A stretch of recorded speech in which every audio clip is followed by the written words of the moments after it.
Welcome to r/pro revenge, where Karen steals her ex-husband's business.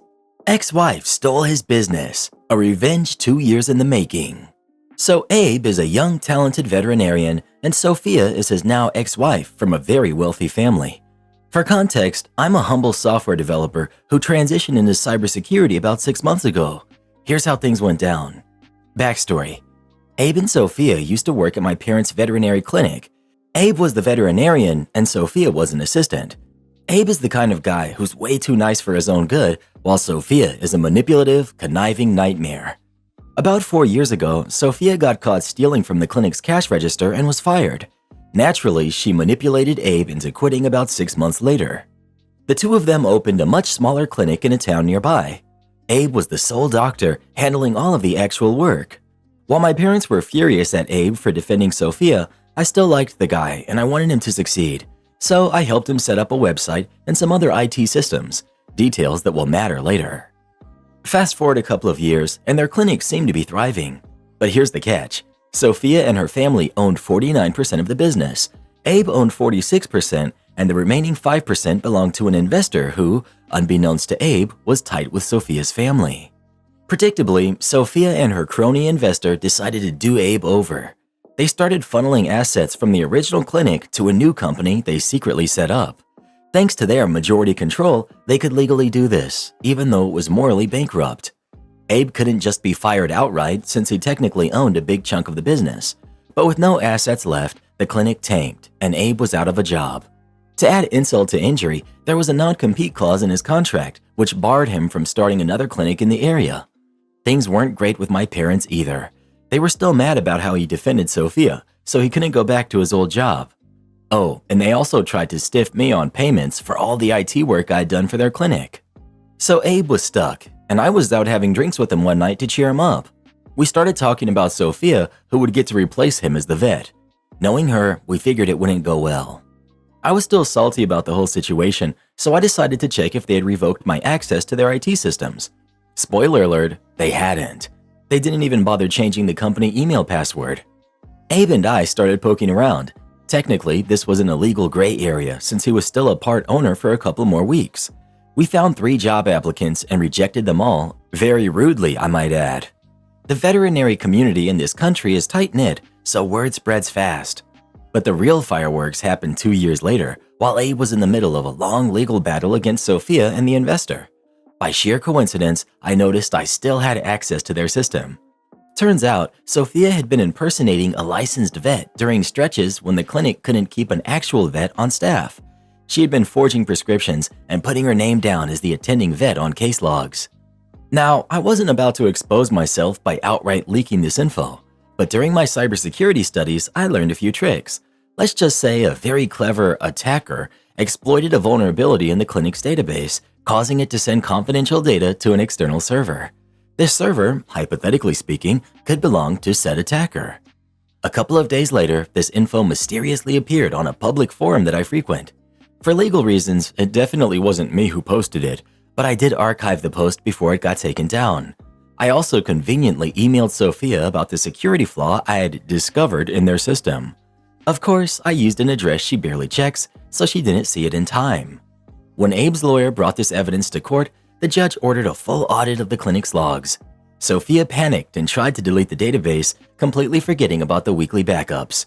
Pro tip: deleting evidence after a judge orders you to provide it is a terrible idea. She's now looking at actual jail time. Abe managed to patch things up with my parents and got his old job back. He's been working there for about a year now and even got promoted recently.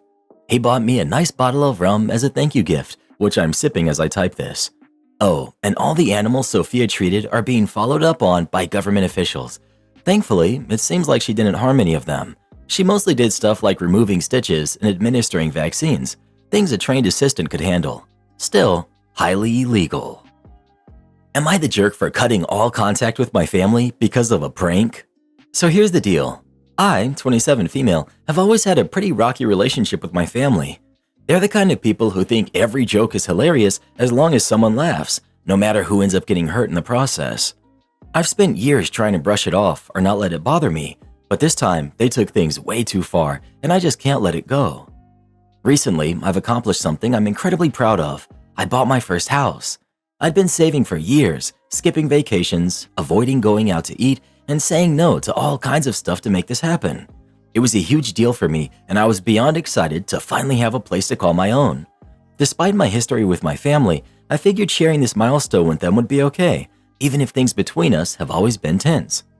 A couple of weeks ago, we had a family dinner to celebrate my new home. Everything seemed fine at first. They congratulated me, asked me about the house, and seemed genuinely happy for me. For a brief moment, I actually thought maybe we had turned a corner.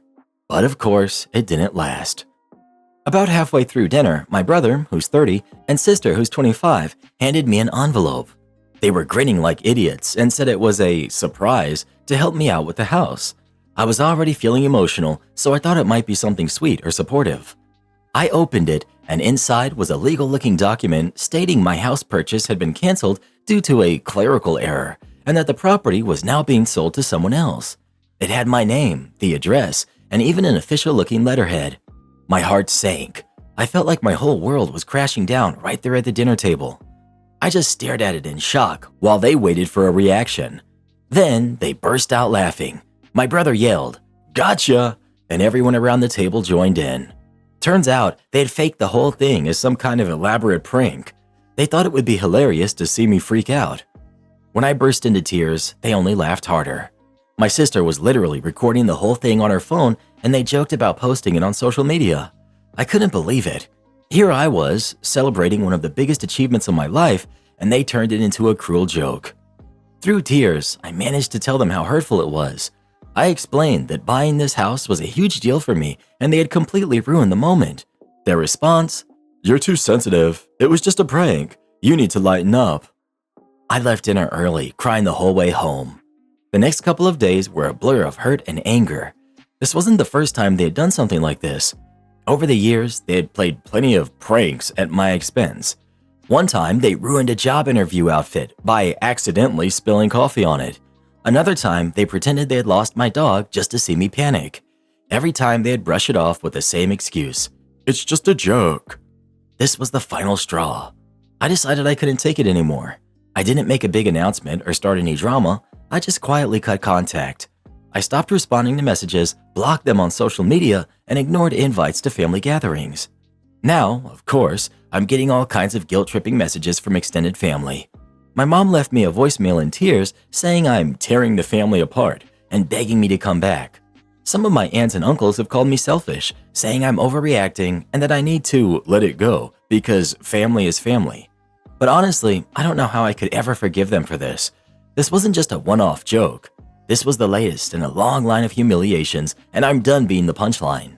I finally have something good in my life, and I'm not going to let them ruin it anymore. So Reddit, am I the jerk for cutting them off? Not the jerk. You're rightfully upset because this wasn't a prank, it was bullying. The "it was just a joke" excuse is something every bully uses to justify humiliating people.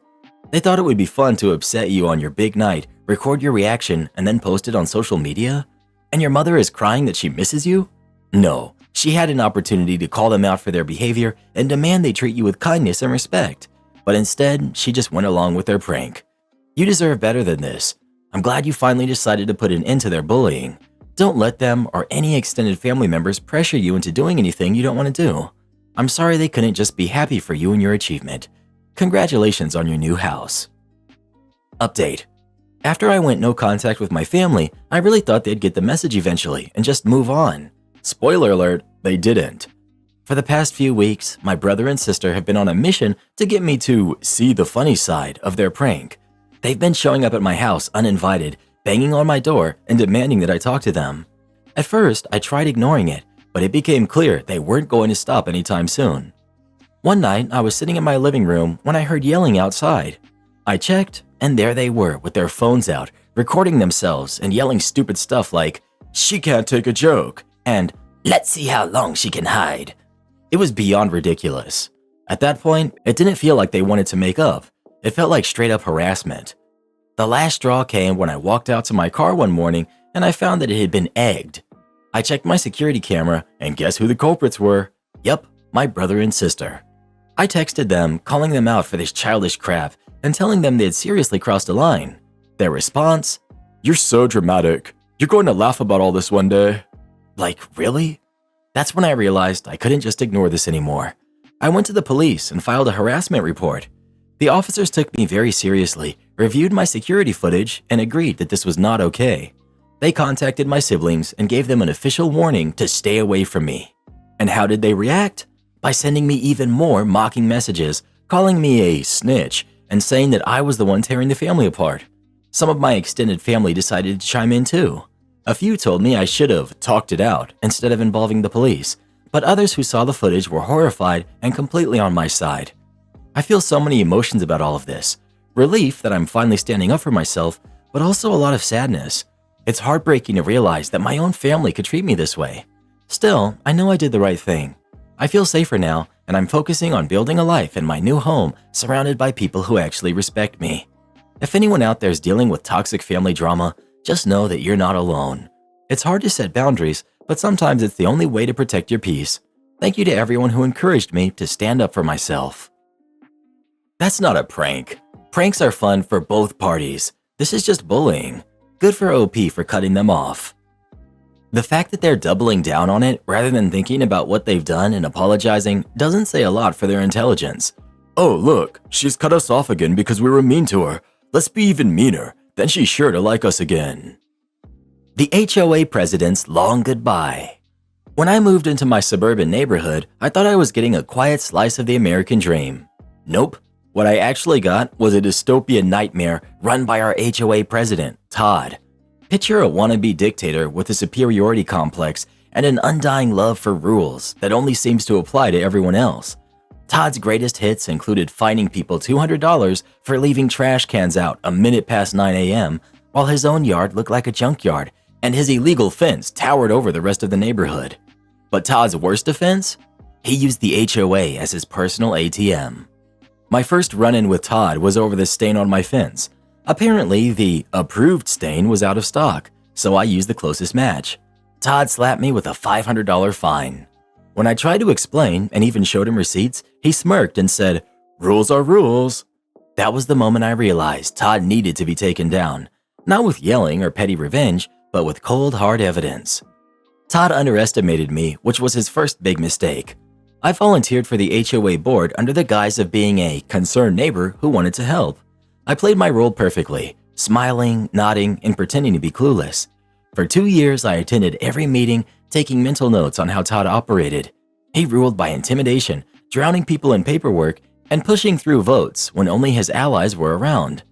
I noticed how he conveniently lost complaints from homeowners and brushed off questions about the HOA's finances. He controlled everything by being the loudest and most obnoxious person in the room. But while he was busy puffing himself up, I was quietly gathering evidence. Todd loved attention, but he hated details, and that would be his downfall. Something about the HOA finances didn't add up. Our fees were outrageously high, yet the neighborhood looked like it was stuck in permanent neglect. The pool was always closed for maintenance, the landscaping was trash, and the community park was basically a dirt patch.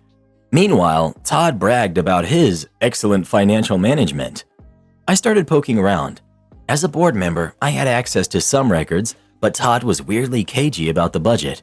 Anytime someone asked for details, he'd laugh it off or say, "Trust me, it's all under control." I filed a formal request for the financial records, which Todd ignored. That's when I started chatting with neighbors. Turns out, a lot of them had the same suspicions. One neighbor swore Todd used HOA money to install a patio at his house. Another said they saw Todd's kids swimming in the supposed closed pool.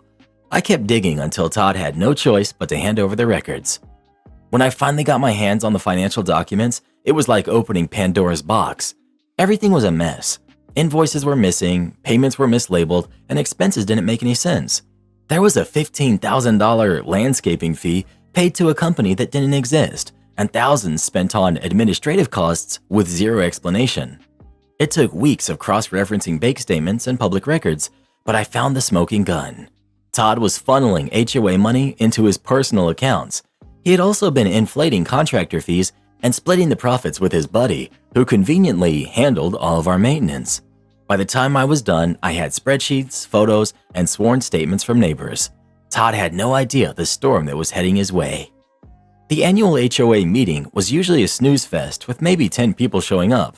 Not this time. I spent weeks knocking on doors, sharing just enough of what I'd found to get people riled up. By the time the meeting rolled around, the room was packed. Todd strutted in like he owned the place, launching into his usual speech about how much he sacrificed for the neighborhood. I let him ramble for a bit before raising my hand. "Todd," I said, "can you explain some discrepancies in the budget?" He laughed nervously and tried to dismiss me, but I wasn't backing down. I started handing out copies of my report. The room exploded. People were yelling, reading through the evidence, and demanding answers. Todd tried to regain control, but it was like watching a ship sink in slow motion. I called for a vote to remove him as president. It wasn't even close. After Todd was ousted, we hired an independent auditor to go through the HOA's finances. The findings? Todd had embezzled over $50,000 and mismanaged tens of thousands more. We reported him to the police and filed a lawsuit to recover the stolen funds. His contractor buddy was also exposed and banned from working in the county. Todd had to sell his house to pay restitution, and his reputation was ruined. Word got around, and when he tried joining another HOA board in a neighboring town, someone Googled him and laughed him out of the room. Meanwhile, we overhauled the HOA, implementing new rules to prevent another Todd from taking over. Now, the neighborhood is thriving. The pool is open, the landscaping looks amazing, and the HOA fees are lower. Every time I walk past Todd's old house, now owned by a family that actually cares about the community, I feel a deep sense of satisfaction. Todd, meanwhile, slunk off into obscurity, probably ruining some other neighborhood's peace and quiet. Justice served. Former horrible coworker now reports to me. Several years ago, I worked with one of the most spiteful, troublemaking people I've ever met. Let's call her Mary. She and I were up for the same promotion, but she ended up getting it. Honestly, I wasn't too torn up about it. The job wasn't even in my long-term career plans. I just thought the extra money would have been nice. But for some reason, Mary seemed to take my competition for the role as some kind of personal attack. From that moment on, she acted like she had it out for me. Mary wasn't even in my chain of command, but you wouldn't have guessed it from the way she acted. She treated me like I was beneath her, constantly making snide comments about me to our coworkers. Luckily, most of them saw through her nonsense and would stick up for me, but it was still exhausting to deal with. She also tried to assign me tasks, as if her promotion made her my boss. When I refused to do her work, she'd run crying to our mutual boss, spinning tales until he caved and made me do it anyway. I was pretty sure she was feeding him lies about me too, but I didn't have any proof, so I kept my head down and pushed through. Eventually, I got a promotion to another department, which I was thrilled about. But in the weeks leading up to my move, things started getting weird. My work kept getting sabotaged, data mysteriously changed, files going missing, you name it. Of course, I had my suspicions, but without proof, I couldn't accuse anyone. Then Mary decided to kick things up a notch and publicly accused me of sabotaging the company's computer system. She announced this to the entire office, mind you. Thankfully, no one believed her, but the stress of it all was unreal. I ended up asking to transfer to my new job earlier than planned just to escape the chaos. Over the next few years, I worked my way up the ladder, earning multiple promotions until I eventually became the director of my department. By then, I oversaw about 50 people, mostly through their supervisors, so I didn't have to deal with many day-to-day employee issues. I'd also built up a reputation for being the person HR sent their problem employees to. I either got them to turn things around or helped them find the door. So imagine my shock when HR came to me one day and said Mary was about to be fired from her current position. They wanted me to take her on. My immediate reaction was a hard no. I didn't think I could be impartial, let alone give her a fair chance. But of course, I wasn't really given a choice. To make matters worse, because of the nature of her work, she had to report directly to me. I couldn't even offload her to one of my supervisors. Lucky me. At first, I was furious about the whole situation. I spent a solid week fantasizing about how I could make her life miserable, little petty things that would drive her up the wall. But when her first day finally rolled around, I realized I didn't need to plot anything. The look on her face when she walked into my office was priceless. She looked absolutely terrified, like she had no clue what I was about to do. Honestly, I thought she was going to throw up. I decided to start off slow. I asked her if she understood how she had ended up in this situation. Her answer caught me completely off guard. "I guess it's karma," she said quietly. That was not what I expected. I pressed her a little, asking her what she meant, and then to my utter shock, she started apologizing. She admitted to everything, spreading lies about me, sabotaging my work, all of it. I could hardly believe what I was hearing. For a moment, I considered letting her off the hook entirely, but then I thought of the perfect way to handle it. I looked her straight in the eye and said, "You know, I could fire you for that." I let that hang in the air for a few seconds while she turned about 3 shades paler. Then I continued, "But I'm not going to do that. Instead, your fate here is entirely up to you. If you fail, it'll be because of your own actions, not mine." The relief on her face was obvious, but I knew I'd gotten my point across. Since then, Mary has actually improved a lot. She's working hard, staying professional, and shockingly being respectful towards me. That said, I don't think she'll stick around much longer. I think being nice to me every day is absolutely destroying her, and she's probably looking for a new job just to escape. And honestly, that's fine by me. I'm not losing any sleep over it. My wife has ruined my life, and I let it happen. I've been with my wife since we were teenagers. We've been married for 15 years now, and we have 2 kids. I wish I could go back and be the man I am today. The one who would have left when we were dating because I knew deep down I wasn't in love. I was just too gutless to leave. I was weak, and she was domineering. I was afraid of having the conversation. I didn't know how to approach it, so I just stayed. Back then, I was young. I didn't know what a healthy relationship would look like. She's never bought me a gift. She's never surprised me. She's not spontaneous or independent. She's never been romantic or loving. She's never tried to hook up with me or wanted to. The countless rejections made me feel like I was wrong for wanting to. It's not her fault, but these are things I finally admitted to myself I've always wanted. I convinced myself I didn't need them or that they were just fairy tales, a romanticized idea of a relationship you see in movies. But as I get older and look at what's left in this marriage, it's not enough for me. All the while, I keep thinking, this year it'll all turn around. Her health would improve. She'd get on top of her depression and anxiety. She'd get a job. She'd be a partner and help around the house. Over time, she was diagnosed with CPTSD and ADHD. This year, she booked a colonoscopy on our 15th wedding anniversary, which she forgot about anyway. She forgot my birthday. Her weight is ballooning, her health issues are catching up with her, and she barely does anything but watch TV shows and play on her phone. I've offered countless times to walk with her, but over time, I learned to keep my mouth shut because she turns it around on me, accusing me of pressuring her. I'm used to being alone, but it feels so much harder now that I've given up. I checked out of this marriage 5 years ago. I realized nothing would ever change. I had to stop thinking it would and start looking out for myself. It took a long time to not feel guilty and to muster up the courage to admit it to myself. It's been a long 5 years of grieving. Grieving over the marriage, over her, and over the life I missed out on by being the rock for her. By being her comfort, by not being truthful to myself. I'm not in love with her. I love her, I love our kids, and she is as good of a mom as she can be. But I'm at a point where I don't want to just be an emotional support husband. I'm starved for intimacy, affection, and intellectual and emotional interaction. I do most of the household chores. I cook, I tidy, I work, I take the kids places.